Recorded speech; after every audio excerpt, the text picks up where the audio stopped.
एक और बड़ी खबर का रुख कर लेते हैं। बड़ी जानकारी आपको बता रहे हैं, आज राज्यपाल से कांग्रेस प्रतिनिधिमंडल मिलने वाला है। पूर्व मुख्यमंत्री भूपेंद्र सिंह हुड्डा और उदय भान की अगुवाई में ये मुलाकात होने वाली है। तो आपको बता दें, शाम करीब 5 बजे राजभवन पहुंचेगा कांग्रेस का ये प्रतिनिधिमंडल। कांग्रेस नेता, कांग्रेस की सरकार यहां पहुंचेगी और भारतीय जनता पार्टी सरकार, सत्तासीन सरकार को बर्खास्त करने की मांग यहां पर की जाएगी। राज्यपाल से आज बेहद अहम, बेहद महत्वपूर्ण मुलाकात जो कांग्रेस नेताओं की होने वाली है। कांग्रेस का प्रतिनिधिमंडल पूर्व मुख्यमंत्री और उदय भान के साथ मुलाकात करने के लिए राज्यपाल के पास पहुंचने वाला है और यहां पर एक बड़ी मांग की जाएगी। राज्यपाल के सामने बड़ी मांग रखी जाएगी कि सत्तासीन भारतीय जनता पार्टी की सरकार को बर्खास्त किया जाए। इसके बाद राज्यपाल से मिलने के बाद एक प्रेस कॉन्फ्रेंस भी होगी। शाम करीब 5:30 बजे यह प्रेस कॉन्फ्रेंस होने वाली है। पूर्व सीएम हुड्डा और उदय भान ये प्रेस कॉन्फ्रेंस की अध्यक्षता करेंगे।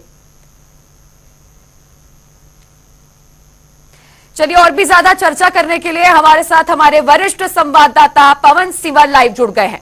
पवन जी, जिस तरह से देखा जा रहा है कि हरियाणा का राजनीतिक समीकरण थोड़ा सा अब बिगड़ता हुआ नजर आ रहा है और इसके बाद आज कांग्रेस का प्रतिनिधिमंडल राज्यपाल से मुलाकात करने पहुंचने वाला है और इस दौरान एक बड़ी मांग रखी जाएगी कि सत्तासीन भारतीय जनता पार्टी सरकार को बर्खास्त किया जाए, विधानसभा को भंग किया जाए और निष्पक्ष चुनाव करवाया जाए। फिलहाल क्या जानकारी?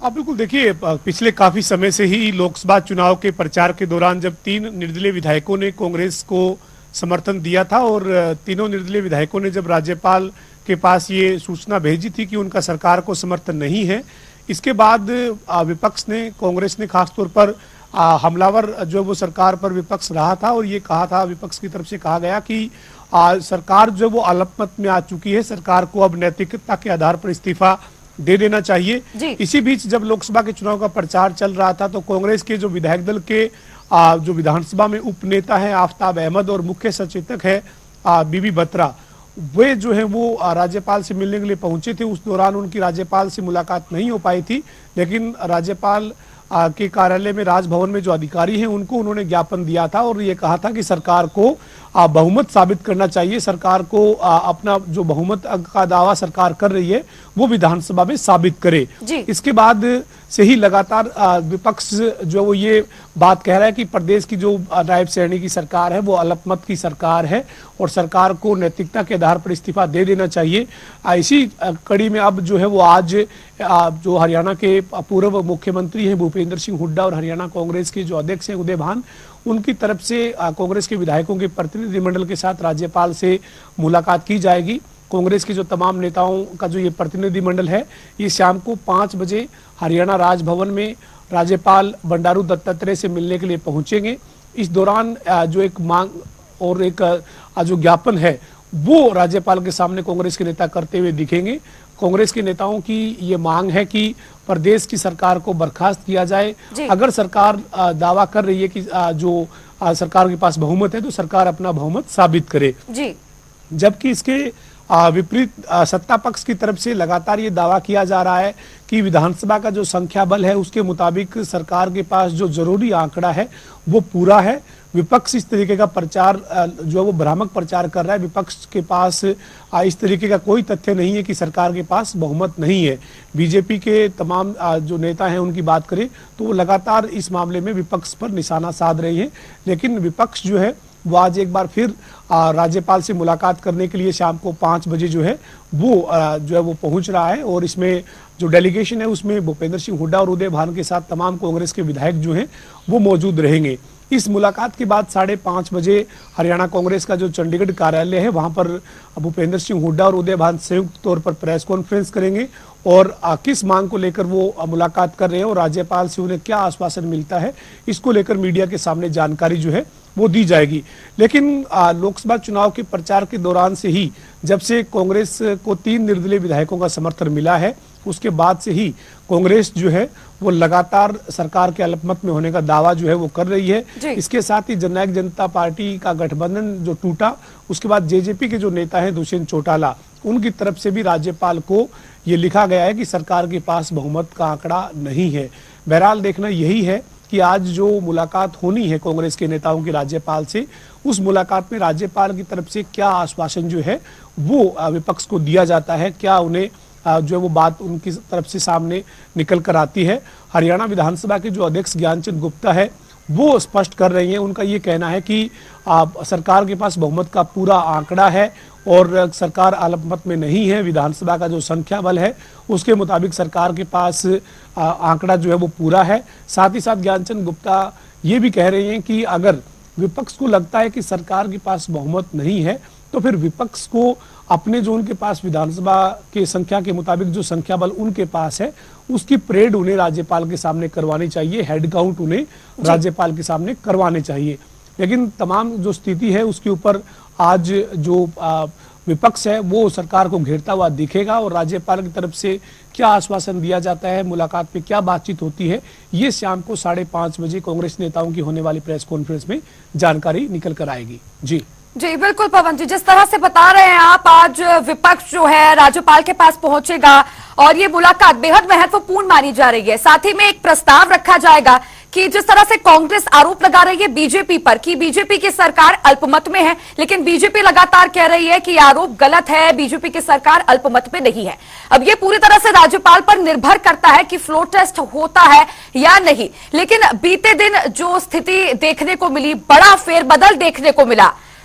किरण चौधरी अपनी बेटी श्रुति चौधरी के साथ भारतीय जनता पार्टी में शामिल हो गई, लेकिन विधायकी के पद से इस्तीफा नहीं दिया है। तो इसके क्या मायने पवन जी निकाले जा सकते हैं? क्या भारतीय जनता पार्टी इसका फायदा उठा सकती है यदि फ्लोर टेस्ट के आदेश जारी किए जाते हैं तो? बिल्कुल, देखिए, अगर राज्यपाल की तरफ से इस तरह का कोई अगर फैसला होता है तो फिर निश्चित तौर पर अभी किरण चौधरी का इस्तीफा नहीं हुआ है। हालांकि कांग्रेस की तरफ से विधानसभा के अध्यक्ष को एक पत्र लिखा गया है। बुधवार को एक पत्र जो है वो कांग्रेस ने लिखा है और कांग्रेस ने इस पत्र में जो हरियाणा विधानसभा के अध्यक्ष हैं उनसे ये मांग की है कि जो एंटी डिफेक्शन एक्ट है उसके तहत उनकी सदस्यता को रद्द किया जाए। किरण चौधरी की जो सदस्यता है उसको रद्द करने की मांग जो है वो की गई है। कांग्रेस ने अपनी चिट्ठी में कहा है कि किरण चौधरी ने एक पार्टी की विधायक होने के बाद दूसरी पार्टी को ज्वाइन किया है। ये कानूनन जो है वो गलत जो है वो उन्होंने किया है और इसके चलते उनकी सदस्यता को खत्म किया जाए, उनकी सदस्यता को रद्द किया जाए। लेकिन अब विधानसभा के अध्यक्ष को इसके ऊपर फैसला लेना है कि वो इस मामले में किस तरीके से आगे बढ़ते हैं। लेकिन विधानसभा के अध्यक्ष ज्ञानचंद गुप्ता ने यह साफ किया है कि उनके पास किरण चौधरी का भी कोई इस्तीफा अभी तक नहीं आया है। ऐसे में किरण चौधरी का इस्तीफा नहीं आना, कांग्रेस का चिट्ठी लिखकर उनकी सदस्यता को रद्द किए जाने की मांग करना, ये अगर बहुमत या फ्लोर टेस्ट साबित करने जैसी कोई तस्वीर विधानसभा के सदन में बनती है तो तय है कि भारतीय जनता पार्टी की ये कोशिश होगी कि अगर उनकी सदस्यता रद्द होती है तो भी भाजपा के लिए जो है वो प्लस पॉइंट रहेगा, क्योंकि अभी सदन जो है वो 87 का है। रणजीत सिंह चौटाला इस्तीफा दे चुके हैं, वरुण मुलाणा इस्तीफा दे चुके हैं, इसके अलावा राकेश दौलताबाद का आकस्मिक निधन हो चुका है। 87 का सदन है। किरण चौधरी को लेकर अभी स्थिति स्पष्ट नहीं है। विपक्ष जो है वो उनकी सदस्यता को रद्द करने की मांग कर रहा है, जबकि विधानसभा के अध्यक्ष के पास उनका कोई इस्तीफा भी नहीं आया है। तो ऐसे में उनको अगर अभी काउंट ना किया जाए तो 86 का सदन है। 86 के सदन में भारतीय जनता पार्टी को बहुमत के लिए 44 की सदस्यों की जरूरत है। बीजेपी के पास इस वक्त 41 विधायक बीजेपी के हैं। नायब सिंह सैनी उपचुनाव जीतने के बाद विधायक बने हैं, उसके बाद 41 का बीजेपी का अपना आंकड़ा है। 42वें नंबर पर हरियाणा लोकहित पार्टी हलोपा के जो प्रमुख हैं और सिरसा से जो विधायक हैं गोपाल कांडा, उनका बीजेपी को समर्थन है 42। इसके साथ ही निर्दलीय विधायक नयनपाल रावत, उनका समर्थन जो है वो भारतीय जनता पार्टी के साथ है, यानी 43। आंकड़ा 43 का पूरी तरीके से भाजपा के पास है। किरण चौधरी को अगर काउंट करेंगे तो फिर जो है वो उनका अगर उन्हें माइनस कर देते हैं, यानी उनकी सदस्यता को रद्द मान लिया जाता है, तो बीजेपी की जो बहुमत की जो स्थिति है वो पूरी तरीके से ये कहा जा सकता है कि स्पष्ट है। अगर विपक्ष की अगर हम बात करें तो विपक्ष के पास वरुण मुलाना के इस्तीफे के बाद 29 का उनका संख्या बल है, और साथ ही किरण चौधरी की सदस्यता को अगर हम ना काउंट करें तब 29 है। अगर किरण चौधरी को भी माइनस कर दें कांग्रेस से तो उनके पास 28 का ही संख्या बल है। अगर जननायक जनता पार्टी के 10 विधायक भी मिला लिए जाए तो फिर 38 या 39 का उनका संख्या बल रहता है। और ऐसे में अभय चौटाला का क्या फैसला होगा, बलराज कुंडू का क्या फैसला होगा, इसके ऊपर सभी की जो निगाह है वो टिकती है।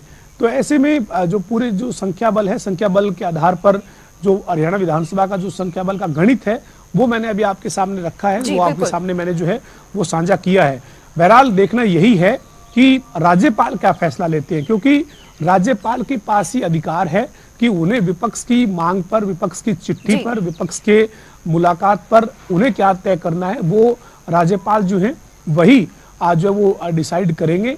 और राज्यपाल के पास राज्यपाल ये भी कह सकते हैं विपक्ष को कि आप जो जिस बहुमत के आंकड़े की बात कर रहे हैं उस आंकड़े के लिए आप हेड काउंट करवाइए, आप अपनी विपक्ष की जो संख्या आपके पास जो आपका दावा है उनको जो है वो मेरे सामने लेकर आइए, उसके बाद मैं फ्लोर टेस्ट के ऊपर फैसला करूंगा। तो ये राज्यपाल, अब पूरी जो स्थिति है वो राज्यपाल पर टिकी हुई है।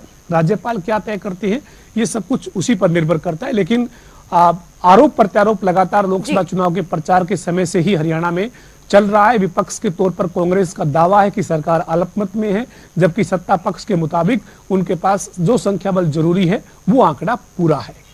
जी पवन जी, तो कुल मिलाकर ये कहा जा सकता है कि तस्वीर अभी फिलहाल साफ नहीं है, पूरी तरह से राज्यपाल पर निर्भर करता है कि आगे क्या होना है। तो ये जो डगमगाई हुई तस्वीर जो फिलहाल दिखाई दे रही है, एक आखिरी सवाल इसी के आधार पर मैं आपसे करना चाहूंगी कि जिस तरह से किरण चौधरी अभी हाल फिलहाल भारतीय जनता पार्टी में शामिल हो चुकी है अपनी बेटी के साथ, आगामी विधानसभा चुनाव में इस तस्वीर के आधार पर क्या लगता है भारतीय जनता पार्टी को कितना फायदा इसका मिलता नजर आ रहा है? क्या मजबूती बीजेपी को मिलती नजर आ रही है? देखिए, करीब 3 महीने के बाद हरियाणा में विधानसभा के चुनाव का बिगुल जो है वो बज जाना है। हरियाणा में अक्टूबर नवंबर में विधानसभा के चुनाव प्रस्तावित है। ऐसे में करीब 3 महीने का समय है, जब 3 महीने के बाद हरियाणा के तमाम जो राजनीतिक दल हैं उनको लोगों के बीच में फिर जाना है और बहुमत किसको लोग देंगे ये जो है वो 2024 की हरियाणा के जो विधानसभा के चुनाव के नतीजे होंगे वो साफ करेंगे। भारतीय जनता पार्टी की कोशिश है कि लोकसभा चुनाव में जो विपक्ष को मजबूती मिली है उसकी मजबूती को कमजोर करके सत्ता पक्ष बीजेपी का यह प्रयास है कि विधानसभा चुनाव से पहले पार्टी को और मजबूत किया जाए। और यही वजह है कि एक बड़े चेहरे के तौर पर किरण चौधरी, श्रुति चौधरी जो है वो भारतीय जनता पार्टी में शामिल हुई है। इसके अलावा कई और नाम जो है उनकी भी चर्चाएं हैं कि जल्द जो है वो कांग्रेस को और भी कई झटके लग सकते हैं। इसके साथ ही बीजेपी के लिए भी जो है वो झटकों वाली खबरें सामने आएंगी आने वाले दिनों में। बीजेपी के भी कई चेहरे जो है वो कांग्रेस में जाते हुए दिखेंगे, यानी दल बदल का जो समय है वो आने वाले समय में अब हरियाणा में देखने को मिलेगा। जब विधानसभा के चुनाव का बिगुल बजेगा या विधानसभा के चुनाव की तारीखें जैसे जैसे नजदीक आएगी वैसे वैसे दल बदल होना तय है। राजनीतिक जो लोग हैं, अब जो नेता हैं वो इधर से उधर होते हुए दिखेंगे, लेकिन किसको फायदा किसको नुकसान ये विधानसभा के जो नतीजे हैं वही साफ करेंगे। बहरहाल भारतीय जनता पार्टी की ये कोशिश किरण चौधरी को भारतीय जनता पार्टी में ज्वाइन कराने के बाद जरूर दिख रही है कि बीजेपी मजबूती के साथ एक बार फिर से लोकसभा चुनाव में जो नुकसान हुआ है उसकी भरपाई की कोशिश में लगी हुई है। कांग्रेस को जो 5 सीटें मिली है उससे कांग्रेस का जो कॉन्फिडेंस है वो वापस लौटा है। 2014 के बाद लगातार खराब प्रदर्शन कांग्रेस का हरियाणा में चलता आ रहा था, लेकिन इस बार 5 सीटें मिलना और 46 विधानसभाओं में जीत जो हुई है कांग्रेस की, गठबंधन की, इंडिया गठबंधन की, उससे कांग्रेस का हौसला बढ़ा है। कांग्रेस भी 2024 में सत्ता में वापसी के लिए तमाम समीकरण साधने में जुटी हुई है और अन्य जो राजनीतिक दल हैं वो भी अपने अपने प्रयास में जो वो आने वाले दिनों में दिखेंगे। लेकिन बहरहाल ये जरूर है कि किरण चौधरी और श्रुति चौधरी का भारतीय जनता पार्टी में शामिल होना कांग्रेस के लिए एक बड़ा झटका जरूर है। जी पवन जी, निश्चित तौर पर चुनावी बिगुल अब जल्द बजने वाला है और दल बदल की राजनीति भी इसके साथ शुरू होगी। जिस तरह से आपने बताया, खरीद फरोख्त का दौर भी शुरू होने वाला है और देखने वाली बात यही होगी कि किस पार्टी को कितना फायदा कितना नुकसान। फिलहाल आपका जुड़ने के लिए बहुत बहुत शुक्रिया।